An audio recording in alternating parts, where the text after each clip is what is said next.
नमस्कार शेतकरी मित्रांनो, स्वागत आहे तुमचं आपल्या कृषी बाजार भाव या यूट्यूब चॅनलवर. बघा शेतकरी मित्रांनो, आजचे तूर बाजार भाव लाईव्ह या व्हिडिओच्या माध्यमातून आपण बघणार आहोत. तत्पूर्वी आपण चॅनलवर नवीन असाल व दररोजचे बाजारभाव अपडेट आपल्याला हवे असतील तर या चॅनलला सबस्क्राईब करा आणि या व्हिडिओला नक्की लाईक करा. चला तर व्हिडिओला सुरुवात करूया. उत्पन्न बाजार समिती आहे रिसोड, जिल्हा वाशिम. आवकाली 1050 क्विंटल, किमान दर आहे 7550, कमाल दर आहे 7999, सर्वसाधारण दर आहे 7800 रुपये. यापुढील कृषी उत्पन्न बाजार समिती आहे अकोला. आवकाली 4216 क्विंटल, किमान दर आहे 7000, कमाल दर आहे 7975, सर्वसाधारण दर आहे 7600 रुपये.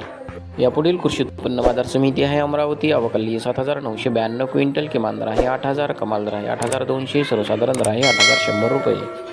यापुढील कृषी उत्पन्न बाजार समिती आहे हिंगणघाट. आवकाली 3445 क्विंटल, किमान दर आहे 6100, कमाल दर आहे 8415, सर्वसाधारण दर आहे 8200 रुपये.